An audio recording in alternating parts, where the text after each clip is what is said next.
Hey guys, it's Mathel here once again, and I wanted to show the build that I've been working on for the past few days, which is something that's not terribly played quite recently, because of the other things, I guess. Other market forces have made Void Batteries and Eternity Shrouds kinda cheap. So, two Void Batteries, an Eternity Shroud, both cost under an Exalt combined when I started this anyway. Grabbed a 6-link Eternity Shroud for 2 Exalts, I think it was, and just went into making a self-cast build, and this time around it's an Occultist with Glacial Cascade. You can see we use Orb of Storms and Vile Ice Nova for clear from time to time, but the main bulk of our damage on anything serious is Glacial Cascade, since it's a skill I have not used too much recently. I did decide that it'd be something pretty interesting to try without some cast on crit, and it has been working pretty well. That said, if there ever was a league to not really do self-casting, it's probably this one, because standing still for half a second, a split second, 0.1 of a second, will quite likely result in a death against the league's content, and I'm talking about Thick Delirium and Simulacrums. Up until that sort of stuff, everything seems pretty good, and you can take on most of the game as far as I can tell. Haven't yet done all of the end game, but against Simulacrum, especially in the later waves, standing still and having to cast manually does kind of get you in trouble from time to time, and you'll see that a little bit later in the video, but it's been pretty much just smooth sailing throughout maps and map clearing with lots of sextants, beyonds, all that sort of stuff, because Vile Ice Nova still one of the best and most satisfying buttons in the game to press, as you'll see throughout the video.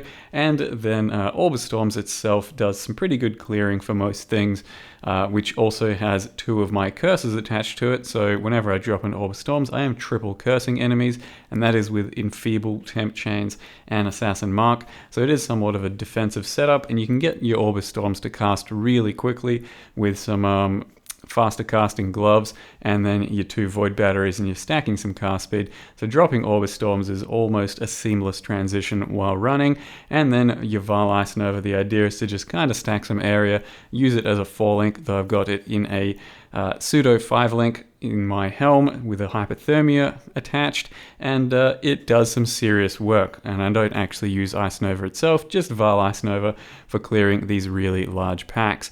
Other than that, Glacial Cascade itself is doing some pretty decent single target. It's not mind-blowing, I don't think. We are up to a few million DPS, and it really depends on how many of your Glacial Cascades are going to overlap on a target. So the smaller the target and the bigger your area on Cascade, the worse damage you're going to have, because you'll only probably be hitting with like one of the Glacial Cascade bursts, whereas if you've got your Intensify going and you're using Conk Effect and you're up against a boss that's pretty large, so get overlapped by a lot of it, you'll hit them with all of them and you'll get several times more damage. So for most things it does seem to hit a few times, for some things it won't, and that's why you got to be careful of not stacking too much area, though I have stacked quite a lot, and it's mostly going to be up to swapping in a Conk Effect and getting your Intensify going to hit most of the tough enemies out there several times. And you can see that it is a bit dangerous standing still. It is a bit clench at times, because we don't have terrific defense if things aren't cursed, and the Occultist is largely built into cursing things and then reaping those rewards. And if you haven't yet got a curse on something, then I'm just a dude running around with 5,500 up to 6,000 life. Haven't yet got there, but about 5,500 life, and that will get you in trouble. For example, right here, this is going to be, I think, a wave 16 or so with some nasty damage mods. We're cruising through it, the melee boss spawns, and I didn't really have a chance to get out of his way and kind of take a bit of a slapping, but you can see that the clear's really nice, and Orb of Storms helps quite a lot, and the Glacial Cascade does have some good single target. So once I actually got to fight the dude, it went rather well, and then I even cleared this entire Simulacrum with a wave 20 Kosis at the end, which, once again, pretty tough when you're self-cast and having to stand still against the fight and don't have the best recovery in the world, which we certainly don't, since it's an occultist. Nothing special about the recovery there as a life base, but it does go alright, I think. You get your curses up and it's okay. It really depends on what kind of mods the maps are going to have for how hard you get hit, and whether or not your curses are effective, and whether or not your freeze and slow is effective. So the map mods that have enemies cannot be slowed is going to be a real kick in the nuts, and 66% less curse effect, for example, also pretty bad for us on any sort of harder content. But I've yet to do the Final Guardians and Cirrus, but I think that shouldn't be too much of a problem. Still though, self-casting, not in the greatest place given the content out there right now, but certainly doable, especially when some of the finer items out there are just a little bit cheaper. So let me go over how I built the character up till now. So here is my current character, level 91, Cascading for Eternity, and that is based around Glacial Cascade and Eternity Shroud. Now, a lot of this may kind of look expensive and very not starter friendly, and in a new league it certainly won't be, but like I said, currently because of the whole Herald fiasco, that stuff's pretty expensive, and a lot of other things are rather cheap. And self-casting with void batteries is one of the cheaper things right now. I think they're like 15 or 20 C a piece. Grab a couple of them and you can make most skills work pretty well. You can even go into some Archmage shenanigans if you'd rather, instead of something like Eternity Shroud. So just a bunch of mana, cast speed, damage, stacking, all of that, and then go Archmage with some Stormbrands, whatever you want. And void batteries, I think, are a pretty good item at the moment. Either way, even if they're not really that meta. I did go Eternity Shroud though, just because I wanted to squeeze a bit more damage out of the build and have a bit more of something to go for, so needing to get shaped items across the board. I didn't get shaped void batteries, as you can see. Haven't tried to chance any yet, but it will be a painful endeavor. They're currently like 10x a piece if you just go out and buy them for pure shaping, and they'll give me an extra 10% Ellie as chaos, and then also make it so we ignore enemy chaos res. But since we're an occultist, we do get minus chaos res anyway, so it does help a little bit to not needing the shaped gear. The shaped gear shouldn't really be a huge upgrade in this scenario, just a couple of extra pieces, but it would still give you a bit more damage. A lot of our damage, however, is still cold, as you can see here.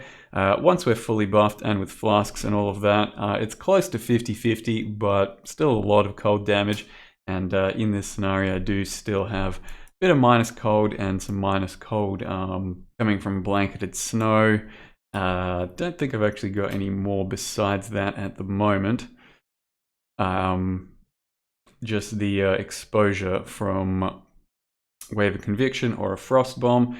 So we might still want to get a bit more minus cold, but it's not terribly necessary since we do have a decent little bit, and then also a lot of our damage is chaos. But like I said, it's kind of rough self-casting right now, so do this at your own warning. Most things are going to feel pretty good, but Delirium can and will shit on you from time to time. Anyway, so we're dealing with Glacial Cascade that most of the time is currently running with the crit strikes just for reliable critting, and I didn't put in Spell Echo until recently, just for, you know, higher maps, because we can afford to now that I've got a lot of cast speed. But prior to that, you probably just want to have like a crit multi-gem, since our crit multi is pretty low, and you just run around and single cast, single cast, single cast, and kill things. But a lot of the time, it's just going to be all the storms doing all of the damage for you. So the current links are Glacial Cascade, Hypothermia, crit damage, crit strikes, Intensify, and Power Charge on crit. Power Charge on crit gives us 40% more damage, as well as generating power charges, because we do have 10 power charges. So the name of the game with the void batteries is stack power charges. We've got 1, 2, 3, 4. We have to anoint this one over here since we're not going down this way. That's another fifth one there. And then we did a +1 power charge Warlord Helm, smashed it together with an Awakener Orb, with a Shaper item, and there's no great Shaper stuff for us, I don't think. So I just grabbed Hypothermia to make our Vile Ice Nova just a little bit stronger. So smashed Hypothermia and Power Charge together, basically just looking for a spare prefix to craft life onto, and we got that one. So +1 Power Charge Helm, it's really hard to roll otherwise, so smashing it is not a bad idea, and then it becomes shaped this way too, so it benefits for Eternity Shroud. The rest of the gear, kind of just trying to get some useful shaped stuff, so we got some faster casting gloves, with a bit of life, dexterity. We do need some dexterity somewhere. Some shaped belt, which isn't too special, just chaos spammed with some catalysts on there. And it's got a bit of mana regen as well, which does help because we sustain entirely off of mana regen in the build. Chaos spam some shaped boots that worked out pretty well. I am heavily overcapped on fire res at the moment, so it's kind of nice to have these boots for lots of resists and life and stuff, but I don't need this much resist, so don't be tricked into thinking you need super expensive boots.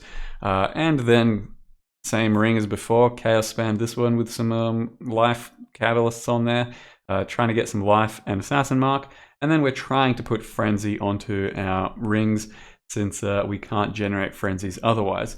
It's another shaped ring. This one's pretty shit, but I might go back and keep making one so I can actually put some good frenzy on there. And then an amulet that I was using lots of chaos spam on with the Ellie Catalyst, but ultimately we hit this sort of roll with Deafening Essence of Scorn. So it's got 40 crit multi. You're just going for crit multi, and then the Fizz is extra cold, just those two mods alone, and then we can multi-mod for life and a frenzy, and that's maxing out the damage. I had to Violet, and turns out it has Zealotry Aura. I'm not making use of that though, so it doesn't really matter. I need the stats instead. So currently the Vile Ice Nova has Power Charge on crit, 40% more damage, crit strikes just so it's reliable crit, and then increased area, which is awakened, because the more area your Vile Ice Nova has, the easier it spreads to other enemies, and then it can keep chaining, and that's the whole point of Vile Ice Nova, to chain it across everything. However, our Occultist explosions do, I think, get in the way of that from time to time. So by playing Occultist, it's a little bit wonky, I think. You could do the same sort of build as Assassin instead. Just get a lot of power charges, fill out a lot of crit, and be less curse dependent. But I think Occultist is pretty fun for the extra area, and as well for actually having some curse stuff from time to time can be fun in builds. But overall, Assassin version of the build is probably going to be a lot better if you're looking into doing one that's probably going to be more damage oriented and probably more fast, I'd say. Whereas this one might just be better on bosses, certain tough situations, but who knows. And then I think that's it for my gear, right? The links for my Orb of Storms down here are then Curse on Hit, Temp Chains, and Enfeeble, and it's attached to faster casting. So the playstyle does end up being pretty quick for dropping these cast speed Orb of Storms, and they can kill packs pretty reliably by themselves. And then we've got Flame Dash, Second Wind, and Arcane Surge. So that's our source of Arcane Surge in the build. And it doesn't let you use it indefinitely, but quite a lot of the time when you need it, it is up.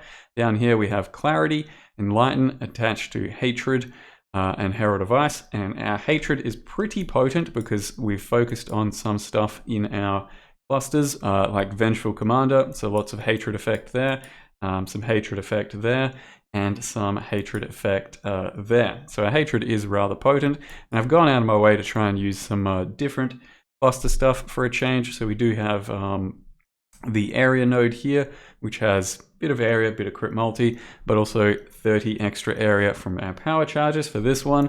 And then we've got Vengeful Commander, Precise Commander for crit and crit multi. And up here we've got the Curse node that gives enemies unnerved, so 10% increased damage. Evil Eye, 5% increased damage. And over here we've got Blast Freeze, which prolifts our freeze to everything. And then Cold Conduction, which whenever enemies are chilled, they're also going to be shocked, and the shock is going to increase damage taken by 15%. This seems like a pretty nice use of a small or a medium cluster, I mean, little cluster over here, and then just the life ones for regular stuff. So these power charge nodes are pretty potent once you've got 10 power charges going. I've gone for Dark Arts so I can cast speed and get lots of flame dashes in, and otherwise it's kind of just life and cast speed and stuff. And we do have a Timeless Faith, which is the one empowered by High Templar Dominus, so that you can get Inner Conviction, 3% more spell damage per power charge.